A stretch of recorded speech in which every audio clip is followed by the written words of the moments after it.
First ever factory outlet Mukunda jewellery KPHB Kothapet Khammam Somajiguda Hanamkonda.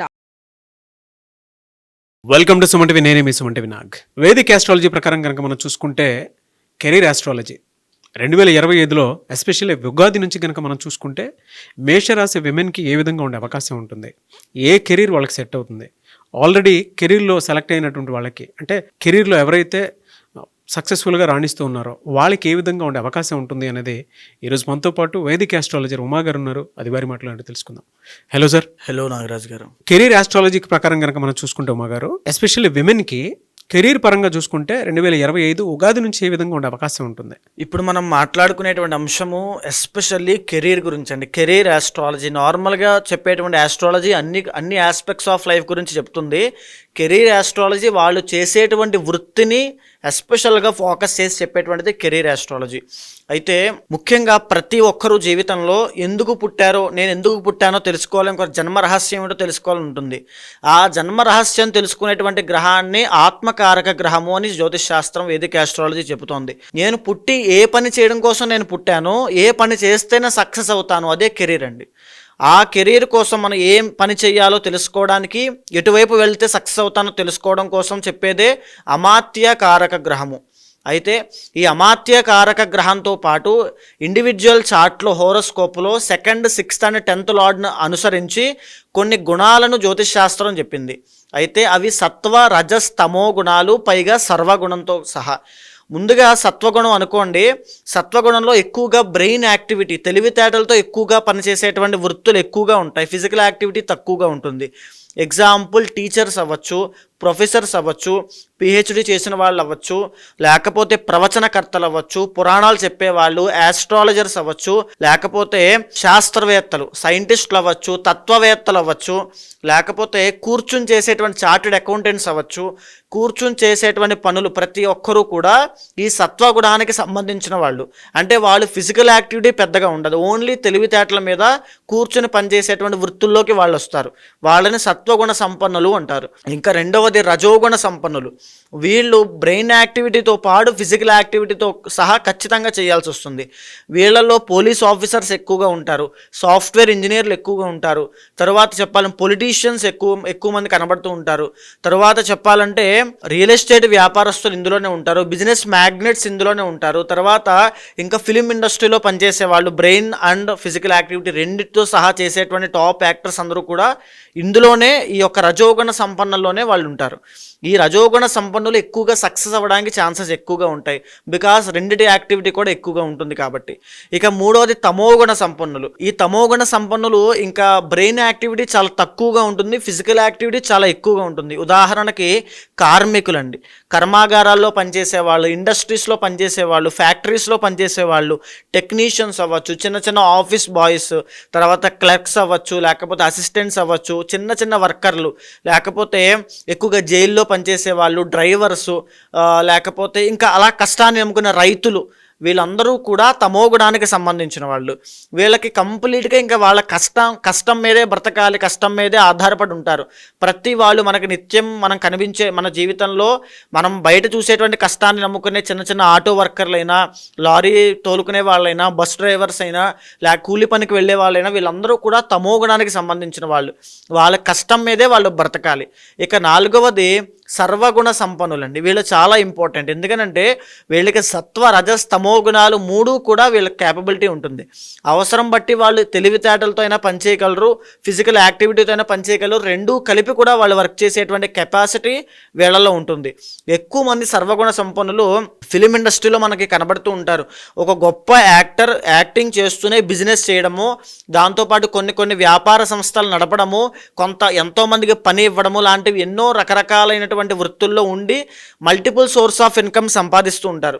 వాళ్ళు సర్వగుణ సంపన్నులు. ఉదాహరణకి ఒక జాబ్ చేస్తూ, ఒక బిజినెస్ పెట్టుకుని, ఒక ఇంటి రెంటల్ ద్వారా ఒక చిటీ వ్యాపారం నడుపుతూ, ఇంకొక వ్యాపారము, ఇంకొక సోర్స్ ఆఫ్ ఇన్కమ్, అలా 4-5 పెట్టుకుని నడుపుతున్నారు అనుకోండి తెలివితేటలుగా, వాళ్ళని సర్వగుణ సంపన్నులు అంటారు. సో ఈ రకంగా ఈ యొక్క ఇంటర్నల్ జాతకం ఆధారంగా అమాత్యకారక గ్రహాన్ని బేస్ చేసుకుని 2nd, 6th and 10th lord ద్వారా వాళ్ళ గుణాల బట్టి ఎవరు ఏ వృత్తిలో రాణిస్తారో నిర్దేశించి మనం చెప్పొచ్చు.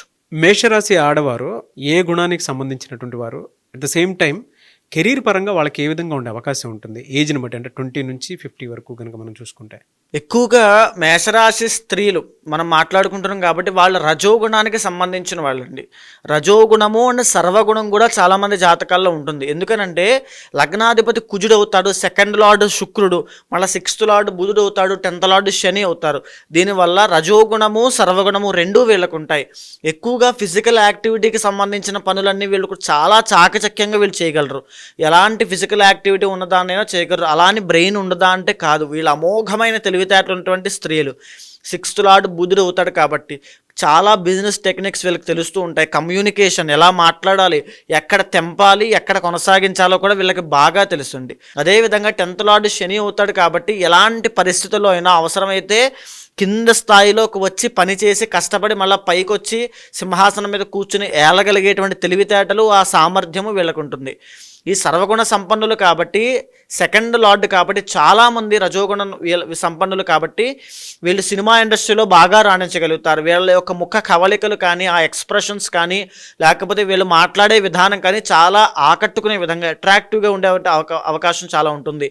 దీంతో పాటుగా బిజినెస్లో కూడా చాలా ఫాస్ట్గా రాణించగలరు. బికాస్ 6th లార్డ్ బుధుడు అవుతాడు, కన్య అవుతుంది కాబట్టి ఎలాంటి బిజినెస్ అయినా ఏమాత్రము నష్టం లేకుండా నడిపించగలిగే క్యాపబిలిటీ వీళ్ళకు ఉంటుంది.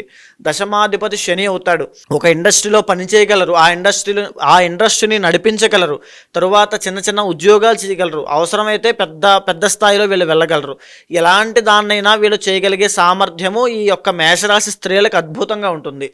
అయితే వీళ్ళకి బాగా కలిసి వచ్చేటువంటి వృత్తులు ఏమిటంటే ఎక్కువ శాతం వీళ్ళు చేసిన పని, చదివికున్న విద్యను కాకుండా వేరే దాంట్లోకి వెళ్ళే అవకాశాలు ఎక్కువగా ఉంటాయి. విద్య చదివింది ఒకటైతే వీళ్ళు చేసే పని ఇంకొకటి ఉంటుంది, సర్వగుణం ఉంటుంది. అయినప్పటికీ కూడా చేసే పనిలో చాలా బాగా రాణిస్తారు. అది బిజినెస్ అవ్వచ్చు, ఏదైనా అవ్వచ్చు. వీళ్ళ ఇంటర్నల్ జాతకంలో the second highest degree planet ఏదైతే ఉంటుందో అదే అమాత్యకారక గ్రహము. ఉదాహరణకి ఒక గ్రహము 28 డిగ్రీల దగ్గర ఉందనుకోండి, ఇంకొక గ్రహము హైయెస్ట్ సెకండ్ డిగ్రీ 21 డిగ్రీల దగ్గర ఉందనుకోండి, ఆ 21 డిగ్రీల దగ్గర ఉన్నటువంటి ప్లానెట్టే అమాత్యకారక గ్రహము అంటారు. ఆ గ్రహము ఏదవుతుందో, ఉదాహరణకి ఆ గ్రహము బుధగ్రహం అయిందనుకోండి, ఈ వీళ్ళకున్న సర్వగుణము బిజినెస్ మీద ఎక్కువగా ఫోకస్ అయ్యి విపరీతమైన వ్యాపారవేత్తలుగా, అద్భుతమైన వ్యాపార దిగ్గజాలుగా ఆ తెలివితేటలన్నీ కూడా వ్యాపారం మీద పెట్టి లక్షల కోట్లు సంపాదించగలిగేటువంటి తెలివితేటలు వీళ్ళకి వస్తాయి. అది కూడా ఎప్పుడు యాక్టివేట్ అవుతుందంటే వీళ్ళకి ఆ బుధ మహాదశ అంతర్దశలు వచ్చినప్పుడు ఖచ్చితంగా వ్యాపారంలోకి దిగడము, పార్ట్నర్షిప్ పెట్టడము, multiple source of income. Because బుధుడు సిగ్నిఫైస్ 2 or 2+ అండి. కాబట్టి మల్టిపుల్ సోర్స్ ఆఫ్ ఇన్కమ్ సంపాదించడము, 2-3 వ్యాపారాన్ని విస్తరించడము, ఇలాంటివి ఎన్నో రకాలుగా వీళ్ళ జీవితంలో ముందుకెళ్ళే అవకాశాలు ఎక్కువ ఉంటాయి. సో అయితే ఈ 2025వ సంవత్సరము, ఇప్పుడు మనం మార్చి మాసంలో ఉన్నాం కాబట్టి ఈ మాసంలో కూడా చాలా రకాల ట్రాన్సిట్స్ జరగబోతున్నాయండి. ఉదాహరణకి మేషరాశి వాళ్ళకి 12వ స్థానంలోకి 6 గ్రహాలు రాబోతున్నాయి. అండ్ వీళ్ళకి జాతకంలో 12వ స్థానంలోకి శని రావడం వల్ల గోచారంలో ఏలినాటి శని ప్రారంభం కాబోతోంది. వీళ్ళకు ఉన్నటువంటి గుప్త గుణాలు, అంటే వీళ్ళకున్న సీక్రెట్ కెపాసిటీ, ఆ క్యాపబిలిటీ అంతా కూడా బయటికి వచ్చి సడన్గా వీళ్ళ లైఫ్ అనేది గ్రో అయ్యేటువంటి అవకాశాలు చాలా ఎక్కువ ఉంటాయి. సడన్ గ్రోత్ అనేది వీళ్ళు చూస్తారు. విపరీతంగా వీళ్ళకు వచ్చే ఫేమ్ కానీ, వీళ్ళ కెపాసిటీకి తగినటువంటి గుర్తింపు కానీ వచ్చే అవకాశం ఉంటుంది. కానీ ఒక్కడు గుర్తుపెట్టుకోండి, వీళ్ళు సంపాదించిన కెరీర్ నుంచి సంపాదించిన డబ్బు కానీ, ఆ పేరు కానీ వీళ్ళు అనుభవించలేరు. వీళ్ళ కుటుంబాన్ని కానీ, వీళ్ళ యొక్క స్నేహితులు కానీ అనుభవిస్తారు తప్ప వీళ్ళు అనుభవించేటువంటి యోగం ఉండదు. అండ్ రెండవది, వీళ్ళకి 12వ స్థానంలోకి వస్తున్నాయి కాబట్టి విదేశాల్లోకి వెళ్ళి వీళ్ళు కనుక స్థిరపడాలి అనుకుంటే ఇంటర్నల్ జాతకం ద్వారా చూసుకున్న తర్వాత అమాత్యకారక గ్రహం బాగున్నప్పుడు ఖచ్చితంగా విదేశాలు వెళ్తే వీళ్ళకి అద్భుతంగా ఉంటుంది. ఏమీ చూడకుండా విదేశాలకు వెళ్ళి అక్కడ ఉద్యోగం సంపాదిద్దాము, ఒక కోర్స్ చేసి అక్కడే ఉద్యోగం చేద్దామని వెళ్తే కనుక ఖచ్చితంగా ఇబ్బందులు పాలవుతారు. బికాజ్ 12వ స్థానంలోకి 6 గ్రహాలు రాబోతున్నాయి. ఆ విదేశానికి సంబంధించినటువంటి స్థానం పాడవుతోంది కాబట్టి జాగ్రత్తగా చూసుకుని వెళ్ళాల్సిన అవసరం ఇప్పుడు చాలా ఉంది. ప్రస్తుతం వారు ఏం అనుభవిస్తున్నారండి? ప్రస్తుతము 20 దగ్గర నుంచి 45 సంవత్సరాలు నడిచేటువంటి వాళ్ళు ప్రస్తుతం ఎలాంటి ఇబ్బంది లేకుండా గోచార పరంగా ముందుకు వెళ్ళిపోతుంది. కానీ రాబోయేటువంటి రోజుల్లో ఏప్రిల్ మాసం దగ్గర నుంచి అలా ఉండదు. శని భగవానుడు వీళ్ళని పీల్చి పిప్పి చేసే విధంగా వీళ్ళ కష్టాన్ని అండ్ వీళ్ళ సామర్థ్యాన్ని బయటికి తీసి వీళ్ళను రుద్దడమే పనిగా చేస్తూ ఉంటాడు. ఖచ్చితంగా మంచి రిజల్ట్స్ వస్తాయి, ధన ఆదాయం పెరుగుతుంది, ఆదాయానికి తగినట్టుగానే విపరీతమైన ఖర్చు అవుతుంది, వీళ్ళు సంపాదించింది ఏది కూడా వీళ్ళు అనుభవించలేరు, అది ఖచ్చితంగా జరుగుతుంది. అయితే మేషరాశి వాళ్ళకి ఎప్పుడైతే ఇప్పుడు నూతనంగా ఎడ్యుకేషన్ పూర్తి చేసి ఇప్పుడిప్పుడే జాబ్స్లోకి వస్తున్న వాళ్ళకి అనుకున్న స్థాయిలో వాళ్ళు ఎక్స్పెక్ట్ చేసిన స్థాయిలో వాళ్ళకి జాబ్స్ కానీ వాళ్ళ రిక్రూట్మెంట్ కానీ వాళ్ళకి జీతం కానీ వచ్చే అవకాశాలు చాలా తక్కువ ఉంటాయండి. దాంతోపాటుగా ఎవరైతే ఆల్రెడీ జాబ్స్లో ఉన్నారో అంటే ఒక 30 to 45 మధ్యలో ఉన్నారో వాళ్ళకి ఇప్పుడు ఆదాయం పెరిగేటువంటి అవకాశాలు ఉంటాయి. ఇప్పుడు బిజినెస్లో ఉన్న వాళ్ళైనా లేకపోతే జాబ్స్లో ఉన్న వాళ్ళైనా ఆల్రెడీ ఎగ్జిస్టింగ్ దాంట్లో ఉన్న వాళ్ళకి ఆదాయం పెరుగుతుంది, కానీ ఆదాయం నిలబడదు. వాళ్ళకి విపరీతమైన ఖర్చులు అవ్వడము, దానికి తగినట్టుగానే ఇంకొక కొత్త ఖర్చు యాడ్ అవ్వడం లాంటివి జరుగుతూ ఉంటాయి, విపరీతమైన ఇబ్బందులు కూడా ఉంటాయి, కానీ ఆదాయం ఖచ్చితంగా పెరుగుతుంది. ఇక 45 దాటిన వాళ్ళకి ఇంకా 55 అలా వృద్ధులకైతే ఖచ్చితంగా వాళ్ళందరికీ కూడా ఇంకా ఆదాయం దాంట్లో ఎలాంటి మార్పులు ఉండవు, కెరీర్ విషయాలు ఎలాంటి మార్పులు ఉండవు, కానీ కంప్లీట్గా ఆరోగ్య సమస్యల కింద వచ్చేస్తుంది. కెరీర్ పరంగా 25 to 45లో ఉన్న వాళ్ళకి ఖచ్చితంగా ఉద్యోగం లేని వాళ్ళకి ఉద్యోగం వస్తుంది, నూతనంగా వచ్చే వాళ్ళకైతే ఎక్స్పెక్ట్ చేసిన దానికన్నా తక్కువ వస్తుంది, ఆల్రెడీ ఎగ్జిస్టింగ్లో ఉన్న వాళ్ళకైతే ఆదాయం పెరిగే అవకాశాలు చాలా ఎక్కువ కనబడుతున్నాయి. అయితే ఈ రాబోయేటువంటి ఈ యొక్క కొత్త సంవత్సరం నుంచి కూడా ఉగాది దగ్గర నుంచి కూడా మళ్ళా వచ్చే 2026 ఉగాది అంతా కూడా వీళ్ళకి ఈ యొక్క ఏలినాటి శని ప్రభావం వల్ల అయితేనేమి, తర్వాత షష్టగ్రహ కూటమి యొక్క ప్రభావం వల్ల అయితేనేమి ఖచ్చితంగా ఆ యొక్క వృత్తి రీత్యా బిజినెస్ రీత్యా కాస్త నష్టపోయే అవకాశాలు ఎక్కువగా కనబడుతున్నాయి. కాబట్టి ఎవ్వరూ కూడా కంగారు పడాల్సిన అవసరం లేదు. ఇంటర్నల్ జాతకంలో అమాత్యకారక గ్రహానికి సంబంధించిన అధిదైవానికి పూజలు చేయండి, ఆ పూజలు చేస్తే అద్భుతమైన రాజయోగం సిద్ధిస్తుంది. అదే సీక్రెట్ అండి. ఎవరైనా సెటిల్మెంట్ లేక ఇబ్బంది పడుతున్నారంటే వాళ్ళ జాతకంలో అమాత్యకారక గ్రహం ఏమిటో తెలుసుకుని దానికి సంబంధించిన అధిదైవానికి కనుక పూజలు చేయిస్తే శీఘ్రంగా వెంటనే within weeks or within మంత్స్లోనే ఆ వ్యక్తి సెటిల్ అవుతాడు. ఓకే, ఎలా అండి? అంటే ఏ రోజు ఏ వారం వీళ్ళకి కలిసి వచ్చే అవకాశం ఉంటుంది? వీళ్ళకి మంగళవారం చాలా అద్భుతంగా కలిసి వస్తుంది. మంగళవారం నాడు దుర్గాదేవి ఆరాధన చేసినా లేకపోతే సుబ్రహ్మణ్య స్వామి యొక్క ఆరాధన చేసినా అద్భుతంగా కలిసి వస్తుంది. అదేవిధంగా వీళ్ళకి రాబోయే రోజుల్లో ఏలినాటి శని ప్రారంభం కాబోతోంది కాబట్టి ప్రతిరోజు కూడా లేకపోతే ప్రతి శనివారము కూడా నేను ఒక శ్లోకం చెప్తాను, స్తోత్రము, దాన్ని ప్రతినిత్యము ఆరాధన చేస్తే ఏదైతే ఇప్పుడు నెగిటివ్ ఎఫెక్ట్స్ రాబోతున్నాయో కెరీర్ పరంగా వాటి నుంచి తప్పించుకోవచ్చు ఖచ్చితంగా. సో ఒక్కసారి చూడండి. నీలాంజన సమాభాసం రవిపుత్రం యమ అగ్రజం ఛాయా మార్తాండ సంభూతం తం నమామి శనైశ్చరం. ఈ మంత్రాన్ని కింద ఖచ్చితంగా మీకు వేస్తారు. దాన్ని చూసి ప్రతి శనివారం కానీ ప్రతిరోజు కానీ 108 సార్లు పారాయణ చేస్తే మీకు వచ్చే నెగిటివిటీ అంతా కూడా పోతుంది. అయితే ఖచ్చితంగా ఈ ఏలినాటి శనినా గోచార పరంగా ఇదే కాకుండా ఇంటర్నల్ జాతకంలో ఏదైతే ఏజ్ గ్రూప్స్ చెప్పానండి, వాళ్ళు ఇంటర్నల్ జాతకంలో అమాత్యకారక గ్రహం ఏమిటి, ఆత్మకారక గ్రహం ఏమిటి, దేనివల్ల వీళ్ళు సెటిల్ అవుతారు, ఎలాంటి మార్పులు ఎలాంటి పూజలు చేసుకుంటే వీళ్ళకి ఇంకా ఉన్నత అభివృద్ధి కలుగుతుందో తెలుసుకుని దాని ప్రకారం వెళ్తే ఇంకా ఎక్సలెంట్ ఫ్యూచర్ అనేది వీళ్ళకి ఉంటుంది. మహిళలకి ముఖ్యంగా ఆ విధంగా ఉండే అవకాశం ఉందండి. ఓకే, ఉగాది దగ్గర నుంచి మళ్ళా వచ్చే ఉగాది వరకు కూడా. అయితే ఎవరికి వారి వ్యక్తిగత జాతకం ప్రకారం మీ దగ్గర అపాయింట్మెంట్ తీసుకొని పరిహారాల కోసం అని చెప్పేసి చాలామంది అంటే కెరీర్లో సక్సెస్ అవుదాము అనుకున్నటువంటి వాళ్ళు, లేదా ఏదైనా కొత్తగా కెరీర్ స్టార్ట్ చేద్దాము అనుకున్నటువంటి వాళ్ళు, లేదంటే వైఫ్ అండ్ హస్బెండ్ రిలేషన్షిప్కి సంబంధించిందైనా సరే, లేదా పెళ్ళిళ్ళ సీజన్ వస్తుంది దానికి సంబంధించిందైనా సరే, మీలాంటి వాళ్ళు అపాయింట్మెంట్ తీసుకుని ముందుకు వెళ్దాం అనుకున్నటువంటి వాళ్ళు చాలామంది ఉంటారు. సో మిమ్మల్ని అప్రోచ్ అవ్వాలి అంటే ప్రాసెస్ ఏంటి? ఖచ్చితంగా అండి. ఎందుకంటే ఇప్పటిదాకా నేను చెప్పినవన్నీ కూడా గోచార ఫలితము. ఎందుకంటే మీరు ఇప్పుడు వివాహం కోసం అన్నారు కదా, షష్టగ్రహ కూడా 7th హౌస్ మీద ప్రభావితం వల్ల వైవాహిక జీవితం కూడా ఎఫెక్ట్ అవుతుంది. అది కూడా ఒక పాయింట్ అండి ఖచ్చితంగా.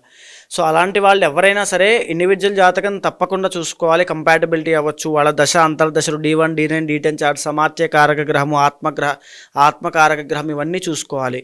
సో అలాంటి వాళ్ళు ఎవరైనా తప్పకుండా కింద కనిపించేటువంటి నెంబర్కి కాల్ చేయొచ్చు. పూర్తి వివరాలు మా వాళ్ళు మీకు అందిస్తారు. తప్పకుండా ఏదైతే మీ కోరిక ఉంటుందో, ఏదైతే మీ కష్టం ఉంటుందో దానికి తగినట్టుగా జాతకం ఏం చెబుతోందో మీ యొక్క అభిప్రాయం ఏంటో తెలుసుకుని దానికి రెండిటికి సమన్వయం చేస్తూ ఒక నిర్దిష్టమైన పరిహారాన్ని మీతో ఆచరింపజేసి ఖచ్చితంగా మీకు మంచి రిజల్ట్స్ వచ్చేలాగా ఎక్సలెంట్ కెరీర్ ఉండేలా చేస్తాను. థ్యాంక్ యూ సో మచ్ అమ్మ గారు. థ్యాంక్ యూ అండి. సో చూసారు కదా వీడియో. ఈ వీడియోపై మీ అభిప్రాయం కమెంట్ బాక్స్లో పోస్ట్ చేయండి. మీరు కనుక ఉమా గారిది వేదిక్ ఆస్ట్రాలజీ ప్రకారం మీ జీవితానికి సంబంధించినటువంటి ఏదున్నా సరే, పరిహారాల కోసమైనా సరే, పూజల కోసమైనా సరే, లేదంటే లైఫ్ స్టైల్ కోసమైనా సరే తెలుసుకోవాలి అనుకుంటే స్క్రీన్ మీద ఉమా గారి కాంటాక్ట్ నెంబర్ కనిపిస్తుంది. దాన్ని మీరు కాల్ ఆర్ మెసేజ్ వాట్సాప్ చేసి వెంటనే అపాయింట్మెంట్ బుక్ చేసుకోండి. ఈ వీడియో లైక్ చేయండి, షేర్ మాత్రం తప్పకుండా చేయండి. ఇలాంటి మరిన్ని వీడియోస్ కోసం మా ఛానల్ ఫాలో అవ్వండి. Thank you.